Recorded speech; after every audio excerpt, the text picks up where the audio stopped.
সুপ্রিয় দর্শক শ্রোতা, আসসালামু আলাইকুম। যে যেখানে আছেন ভালো থাকবেন। অস্থির বাংলাদেশে নতুন নতুন বিষয় নিয়ে আপনাদের সঙ্গে আমার মতামত ব্যক্ত করে থাকি। নতুন একটি বিষয় সামনে এসেছে। আইন শৃঙ্খলা রক্ষার দায়িত্বপ্রাপ্ত সবচেয়ে বড় যে বাহিনীটি, বাংলাদেশ পুলিশ বাহিনী। ইউনূসের নেতৃত্বাধীন এই অবৈধ দখলদার সরকার কি এই পুলিশ বাহিনীকে সম্পূর্ণরূপে বিলুপ্ত করতে চান? এমন প্রশ্ন দানা বেঁধে উঠেছে পুলিশের মধ্যে। সুযোগ সুবিধা লাভ করা, অর্থলিপ্সু সীমিত সংখ্যক পুলিশ সদস্য ছাড়া অধিকাংশ পুলিশ কর্মকর্তা এবং সদস্যরা মনে করেন এই সরকার পুলিশের উপর বিশ্বাস করে না, পুলিশের উপর তাদের আস্থা নাই, এজন্য পুলিশকে তারা বিলুপ্ত করে দিতে চাচ্ছে। যে কোনো একটা অজুহাতে তারা পুলিশ বাহিনীকেই বিলুপ্ত করে দিতে পারে। এভাবেই তারা সংশয়ের কথা প্রকাশ করেছেন। একজন অতিরিক্ত ইন্সপেক্টর জেনারেল অব পুলিশ রিটায়ারমেন্টে গেছেন এবং দুইজন ডিআইজি র্যাঙ্কের রিটায়ার্ড অফিসারদের সঙ্গে কথা হয়েছে। তাদের পর্যালোচনায় এই সরকার কোনোভাবেই পুলিশের উপরে আর আস্থা রাখতে পারছেন না। 3,65,000 মানুষকে গ্রেপ্তার করার পরেও পুলিশকে তারা আস্থায় নিতে পারছেন না এবং তাদের হিসাব অনুযায়ী বাংলাদেশের ইতিহাসে কোনোদিন এত স্বল্প সময়ে রাজনৈতিক কারণে 3.5 লাখের ঊর্ধ্বে মানুষকে গ্রেপ্তার করার রেকর্ড নেই। আওয়ামী লীগ, বিএনপি, জাতীয় পার্টি ক্ষমতায় থাকা অবস্থায় রাজনৈতিক কারণে অনেক গ্রেপ্তার হয়েছে, গণগ্রেপ্তারের অভিযোগও ছিল, কিন্তু এত সংখ্যক লোক এত স্বল্প সময়ে গ্রেপ্তারের রেকর্ড অতীতের কোন সরকারে নাই, যেটা বর্তমান সরকার করেছে। এতদ সত্ত্বেও এই সরকার কোনোভাবে পুলিশের উপর আর আস্থা রাখতে পারছেন না। সে কারণে পুলিশের আইজিপি পদে অবসরপ্রাপ্ত ব্যক্তিদের এনে বসানো হচ্ছে। তার কাজে সন্তুষ্ট না হলে আরেকজন অবসরপ্রাপ্তকে এনে বসানো হচ্ছে। ঢাকার ডিএমপি কমিশনার পদে অবসরপ্রাপ্তদের এনে এভাবে বিভিন্ন জায়গায় অবসরে যাওয়া অথবা বিভিন্ন সময় যারা অথর্ব, অযোগ্য, দুর্নীতিবাজ অথবা অনৈতিকতার সঙ্গে জড়িত, সে কারণে তাদের ভালো পদায়ন হয়নি, তাদেরকে এনে বিভিন্ন জায়গায় বসানো হচ্ছে। এমনকি অ্যাডিশনাল ইন্সপেক্টর জেনারেলের সম র্যাঙ্কের পোস্টে বসানো হচ্ছে ডিআইজি র্যাঙ্কের কর্মকর্তাদের। যে কোনো মূল্যে সরকারের আজ্ঞাবহ অনুগত ব্যক্তিদের বসিয়েও পুলিশ প্রশাসন দিয়ে যে স্টিম রোলার চালানো, সেটা চালাবার পরেও সন্তোষ নেই তাদের ভিতরে। সম্প্রতি 9 জন পুলিশ কর্মকর্তাকে বাধ্যতামূলক অবসরে দেওয়া হয়েছে। এর পূর্বে কর্মকর্তা পর্যায়ে প্রায় 55 জন এবং অন্যান্য পর্যায়ে মিলে কয়েকশো পুলিশ কর্মকর্তাদেরকে অবসরে পাঠানো হয়েছে এবং সেটা বাধ্যতামূলক অবসরে। চাকরিচ্যুত করা হয়েছে শতাধিক পুলিশ কর্মকর্তাদেরকে। গ্রেপ্তার হয়ে আছেন 2 জন ইন্সপেক্টর জেনারেল, তার ভিতর একজনাকে মূলা ঝুলিয়ে তাকে মাফ করে দেওয়া হবে, এই কারণে তাকে রাজসাক্ষী করা হয়েছে। মেট্রোপলিটন পুলিশের 2 জন সাবেক কমিশনার, একজন অতিরিক্ত ইন্সপেক্টর জেনারেল এবং অন্যান্য গুরুত্বপূর্ণ র্যাঙ্কের অনেক পুলিশ কর্মকর্তারা জেলের ভিতর রয়েছেন। এই পুলিশের নিয়ন্ত্রণকারী মন্ত্রণালয়ের মন্ত্রীর বিরুদ্ধে মামলা রয়েছে, একাধিক সচিব জেলখানায় আছেন। অর্থাৎ পুলিশ রিলেটেড যারা, তাদের উপর যে স্টিম রোলারটা চলতেছে, এত কিছু চালাবার পরেও সন্তুষ্টি নেই। এর সঙ্গে নতুন যুক্ত হয়েছে, পুলিশ যদি সত্যি সত্যি কাজ করে তাহলে ঢাকায় আওয়ামী লীগের এত মিছিল হয় কিভাবে? এবং যেখানে ব্যস্ততম এলাকা, সেই সব জায়গায় মিছিল হচ্ছে এবং গোপনে বা ভরে না, প্রকাশ্য দিবালোকে মিছিল হচ্ছে এবং মিছিলে 5, 10, 20 জন, 50 জন না, শত শত মানুষ মিছিল করছে এবং সেই মিছিল থেকে কাউকে গ্রেপ্তার করা হচ্ছে না। তাহলে পুলিশ নিশ্চয়ই ওই মিছিলকারীদের পক্ষে। এমন সন্দেহের দানা বেঁধেছে বর্তমান সরকারের নীতি নির্ধারকদের ভিতরে। তারা মনে করছেন যে এই পুলিশ কার্যত এই মিছিলকারীদের সাহায্য করছে, সাহায্য না করলে মিছিলকারীরা প্রকাশ্যে বিশাল বিশাল মিছিল করতে পারে না। ঢাকার শ্যামলীতে একটা বড় মিছিল হয়েছে, সেখানে পুলিশ কয়েকজনাকে গ্রেপ্তারের উদ্যোগ নেয়। তাদেরকে নাকি মিছিলকারীরা ছাড়িয়ে নিয়েছে। তাহলে এটা কেন হলো? পুলিশ কেন তাদের ধরে রাখতে পারল না? এটা নিয়ে তীব্র ক্ষোভ ইউনূস এবং তার কিচেন ক্যাবিনেটের ভিতরে। আর তারা বলছে এই যারা মিছিল করেছে তারা এমনভাবে হামলা করেছে যে আমাদের জীবন বাঁচাতে তাদের ছেড়ে দিতে হয়েছে। কোনো কিছুতেই এখন তারা আর সন্তুষ্ট না পুলিশের উপরে। সে কারণে পুলিশের পাশাপাশি সহকারী পুলিশ নামক অথবা পুলিশ মিলিশিয়া নামক নতুন একটি বাহিনী গঠনের প্রস্তাব বেশ পূর্বে করা হয়েছে। টার্গেটটা হলো পুলিশের প্যারালাল একটা বাহিনী করে ধীরে ধীরে এই পুলিশ বাহিনীকে বিলুপ্ত করে দেওয়া। নতুন করে আবার একটা পদক্ষেপ নিয়েছে এএসআই, অর্থাৎ সহকারী সাব ইন্সপেক্টর পদে সরাসরি রিক্রুট করা হবে।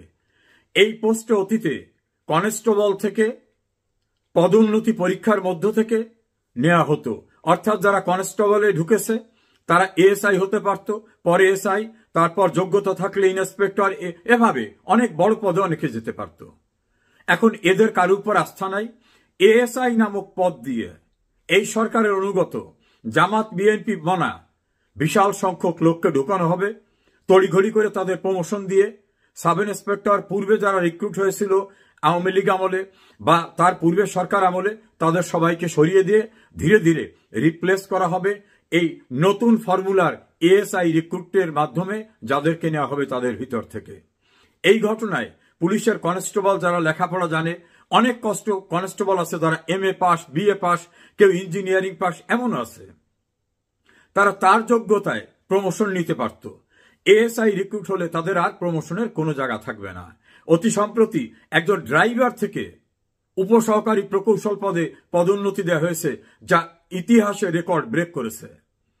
এখন কনস্টেবলের শত শত হাজার হাজার কনস্টেবলরা পরীক্ষা দিয়ে যোগ্যতার প্রমাণ দিয়ে এএসআই হতে পারত, সে পথ ও রুদ্ধ করে দেওয়া হবে। এর পরবর্তীতে নানা অজুহাতে ধীরে ধীরে পূর্বের রিক্রুট অফিসারদের সরিয়ে দেওয়া হবে। এই পরিকল্পনায় পুলিশের ভিতরে দানা বেঁধে উঠেছে সন্দেহ যে যারা আমাদের সহকর্মীদের হত্যা করে যাত্রাবাড়ি, উত্তরা, সিরাজগঞ্জ বিভিন্ন জায়গায় টাঙিয়ে রেখেছে, থানার দরজা আটকে দিয়ে পুড়িয়ে মেরেছে, গর্ভবতী নারী পুলিশ সদস্যকে নির্মমভাবে পুড়িয়ে মেরেছে, নির্মম হত্যাকাণ্ডের শিকার হওয়া হাজার হাজার পুলিশের হত্যাকাণ্ডের বিচার হবে না, এই সিদ্ধান্ত যে সরকার দিয়েছে, সেই সরকার তো পুলিশ খুনি সরকার। এরা শুধু সাধারণ নাগরিকদের খুন করছে, আওয়ামী লীগ বা অন্যান্য সংগঠনের লোকদের খুন করছে তা না, এরা তো পুলিশ খুনি সরকার। পুলিশের লোকদের খুন করেছে যারা, তারাই এখন ক্ষমতায়, এবং তারা আইন করে দিয়েছে পুলিশ খুনের কোনো বিচার হবে না। তাহলে পুলিশ খুনি যে সরকার, তাদের স্বার্থ সিদ্ধির জন্য প্রায় 3.5 লক্ষ লোককে গ্রেপ্তার করে দেওয়ার পরেও পুলিশের উপর তারা আস্থা রাখতে পারছে না। তারা চাচ্ছে যে কোনো মূল্যে, যে কোনো অজুহাতে এই পুলিশ ডিপার্টমেন্টকে অকার্যকর করে হঠাৎ করে একদিন এটাকে বিলুপ্ত ঘোষণা করে দেওয়া হবে। উদাহরণ হিসাবে তারা ব্যবহার করতে চাচ্ছে যে 75-এর 15 আগস্টের পরে রক্ষী বাহিনীকে বিলুপ্ত করা হয়েছিল, বিডিআর ঘটনার পরে, বিডিআর হত্যাকাণ্ডের পরে বিডিআরকে বিলুপ্ত করা হয়েছিল। এই পুলিশের উপর যেহেতু আস্থা নাই, পুলিশ ডিপার্টমেন্টকে অ্যাবলিশ করে দেওয়া হবে। যারা গোল্ডেন হ্যান্ডশেকের মতো রিটায়ারমেন্টে যেতে চাইবে, রিটায়ারমেন্টে দেওয়া হবে। যদি কারোর বিরুদ্ধে কোনো অলিগেশন থেকে থাকে, কোনো অভিযোগ থেকে থাকে, তাদেরকে রিটায়ারমেন্ট বেনিফিটও দেওয়া হবে না। অর্থাৎ আলটিমেটলি পুলিশ ডিপার্টমেন্টকে অ্যাবলিশ করার জন্য, এটাকে বিলুপ্ত করার জন্য একটি প্রচেষ্টা সরকার ভিতরে ভিতরে নিয়েছে, এটা পুলিশের সবাই জানতে পেরেছে। এ কারণে যারা ক্ষমতা লিপ্সু অথবা এই সরকার আমলে শনৈ শনৈ প্রমোশন পেয়েছেন, অথবা যারা কিছু অর্থ লিপ্সু, এইরকম অতি ক্ষুদ্র সংখ্যক একটা মহল ছাড়া সবাই এখন বুঝতে পেরেছে পূর্বের সরকার অর্থাৎ শেখ হাসিনা সরকার পুলিশের চাকরির মেয়াদ বৃদ্ধি করেছিল, তাদের বেতন প্রায় দ্বিগুণ বাড়িয়ে দিয়েছিল, তাদের অন্যান্য সুযোগ সুবিধা দিয়েছিল, তাদেরকে বিদেশে শান্তি রক্ষা মিশনে যাওয়ার ব্যবস্থা করেছিল। সকল সুযোগ সুবিধা দিয়ে পুলিশ ডিপার্টমেন্টকে যেভাবে মর্যাদার জায়গায় নিয়ে গেছিল, অতীতে কেউ নেয়নি। অথচ সেই সরকারের বিরুদ্ধে আমাদেরকে ব্যবহার করা হচ্ছে, আমরা এতভাবে ব্যবহৃত হচ্ছি, তারপরে সরকারের সন্তুষ্টি নেই, তাহলে এই সরকারকে আর সাহায্য করা কি দরকার আছে? কেউ কেউ তো বলছেন মিছিল মিটিং করা মানুষের সাংবিধানিক অধিকার। তো একজন মানুষ মিছিল করবে, অতীতেও তো করেছে, তো মিছিল করলে আমরা তাদেরকে বাধা দেবো কেন? আমার কাছ তো আইন শৃঙ্খলা পরিস্থিতির যাতে অবনতি না হয় সেটা দেখা। তা যদি কেউ আইন শৃঙ্খলা পরিস্থিতির অবনতি না ঘটায়, খুন জখম মারামারি রাহাজানি ধর্ষণ লুটতরাজ ডাকাতি এগুলো না করে, তাহলে একজন মানুষ তার অধিকার নিয়ে রাস্তায় যদি জয় বাংলা বলে, জয় বাংলা তো মুক্তিযুদ্ধের স্লোগান ছিল, দেশ স্বাধীন হয়েছে তো জয় বাংলা বলে, কেউ যদি জয় বাংলা বলে আমরা সেখানে বাধা দেবো কেন? পুলিশ এখন ভেতরে ভেতরে ঘুরে দাঁড়াতে সিদ্ধান্ত নিচ্ছে, আর সরকার চাচ্ছে পুলিশকে বিলুপ্ত করে দিতে। এই প্রতিযোগিতা দৃশ্যমান হতে যাচ্ছে। পুলিশ হয়তো একটা সুশৃঙ্খল বাহিনী, প্রকাশ্যে তারা তাদের অভিমত ব্যক্ত করতে পারবে না, কিন্তু তাদের প্রত্যেকটা সদস্যের ভিতরে নতুন করে চাঙ্গা হয়ে উঠেছে যে এই তো সেই সরকার, এই সরকারে যারা আছে এদের নেতৃত্বে এদের সিদ্ধান্তেই তো আমাদের সহকর্মীদের খুন করা হয়েছিল, আমাদের সহকর্মীদেরকে পুড়িয়ে মারা হয়েছিল, আমাদের সহকর্মীদেরকে মেরে উল্টোভাবে টাঙিয়ে রাখা হয়েছিল। এই নির্মম বিভৎস ঘটনা যারা ঘটিয়েছিল তারাই তো এই সরকারে, এবং সে হত্যাকাণ্ডের বিচার করা যাবে না এই সিদ্ধান্ত যারা দিয়েছিল এরা তো সেই সরকার। এত বড় নির্মম পাষণ্ড খুনিদের পক্ষে আর কত নোংরামি করে, আর কত দালালি করে আমরা মানুষের সাংবিধানিক অধিকারের গলা টিপে ধরব? এই পরিস্থিতিতে সীমিত সংখ্যক ছাড়া আর কেউ কোন নাগরিকের ন্যায়সঙ্গত সাংবিধানিক বাকস্বাধীনতা সংগঠনের স্বাধীনতায় বাধা দেওয়ার পক্ষে আর নেই। সেনাবাহিনীর প্রতি তো আস্থাহীনতা ইউনূসের। আর পুলিশ এখন বুঝতে পেরেছে ধীরে ধীরে তাদেরকে নিঃশেষ দ্বারা করতে চাচ্ছে, এবং অতীতে যারা করেছে তাদের পক্ষে থাকা ঠিক হবে না। দেশে যারা সাংবিধানিক অধিকারের জন্য লড়াই করছেন তাদের উদ্দেশ্যে এবং পুলিশের উদ্দেশ্যে আমার প্রাপ্ত তথ্যটা জানালাম। পুলিশ বাহিনীর উদ্দেশ্যে বলবো, আপনাদের কাজ আইন শৃঙ্খলা রক্ষায় নিয়োজিত থাকা, অপরাধ দমনে কাজ করা। কোন মানুষের সাংবিধানিক অধিকার চর্চার ক্ষেত্রে বাধা দেওয়া আপনার দায়িত্বের ভিতরে পড়ে না। এমনকি আপনার ঊর্ধ্বতন কর্মকর্তারাও যদি কোনো অন্যায় আদেশ দেন, সেই অন্যায় আদেশ প্রতিপালন করা আপনাদের দায়িত্ব না। আপনারা কি তাকিয়ে দেখেছেন? শহীদুল হক যখন আইজিপি ছিলেন তখন তো কোঠা বিরোধী আন্দোলন হয়নি। Asaduzzaman Mintu metropolitan police commissioner যখন ছিলেন তখন তো এই আন্দোলন ছিল না। এরকম আপনাদের অনেক কর্মকর্তারা যারা গ্রেপ্তার হয়ে আছেন কারাগারে, তারা কি নিজেরা কিছু করেছেন? তারা দায়িত্বে ছিলেন, রাষ্ট্রীয় দায়িত্বে। তৎকালীন আইনানুগ যে সরকার, সরকারের নির্দেশ পালন করেছেন। সেই সময় যে মব মানুষ খুন করতে চেয়েছে, রাষ্ট্রীয় সম্পদ ধ্বংস করতে চেয়েছে, সেটা রক্ষা করার সাংবিধানিক দায়িত্ব পালন করেছেন আপনারা। নিজের থেকে কোনো অন্যায় অপরাধ কেউ করেনি। আর মানুষের জীবন এবং মানুষের সম্পদ, রাষ্ট্রের সম্পদ রক্ষা করা পুলিশের দায়িত্ব। সেই সম্পদ রক্ষা করতে গিয়ে যদি কোথাও শক্তি প্রয়োগ করতে হয় সেটা বৈধভাবে করেছে, এটা অবৈধ না। অথচ আপনাদের কত সদস্য, কত কর্মকর্তারা মৃত্যুবরণ করেছেন, কারাগারে আছেন এবং চাকরিচ্যুত হচ্ছেন। এই রকম ভাবে জুলুমকারী সরকারের অন্যায় আদেশ কিন্তু আপনারা মানতে বাধ্য না। আইনসঙ্গতভাবে আপনারা মানতে বাধ্য না। বিদ্রোহ করার দরকার নাই। কোনো অন্যায় আদেশ আপনারা মানবেন না।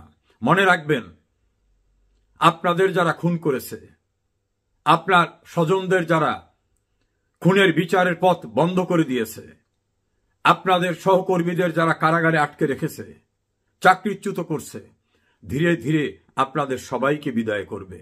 কাজে কোনো অন্যায় আদেশ প্রতিপালন করে জনগণের বিরাগ ভাজন হবেন না। চিরদিন একই রকম থাকে না। এই অবৈধ সরকারের পায়ের নিচে মাটি নেই। দেশে, দেশের বাইরে কোথাও তারা র্যাব, পুলিশ, আর্মি, বিজিবি, সোয়াত বাহিনী, কুকুর বাহিনী ছাড়া বের হতে পারছে না। বুঝছেন না? তীব্র ক্ষোভ ব্রিটেনের রাজধানী লন্ডনে নজিরবিহীন জনসমাবেশ হয়েছে প্রবাসী বাঙালিদের। আমেরিকায় গেলে এই ইউনূস বাহিনীকে ধাওয়া খায়, লন্ডনে আসলে এখানে প্রধানমন্ত্রী তার সঙ্গে দেখা করে না। লন্ডনে তার উপদেষ্টা আসছে, নাজেহাল হয়েছে, দেশের ভিতরে কোথাও বের হতে পারে না। এইভাবে জনবিচ্ছিন্ন অবৈধ দখল ক্ষমতা দখলকারীদের পক্ষে গিয়ে কোনো অন্যায় করবেন না। মানুষের ন্যায়সঙ্গত অধিকার বাস্তবায়নের দাবিকে কোনোভাবে শক্তি প্রয়োগ করে ঠেকাবার চেষ্টা করবেন না। সেটাই আপনার সাংবিধানিক এবং আইনসঙ্গত দায়িত্ব। ভালো থাকুন যে যেখানে আছেন।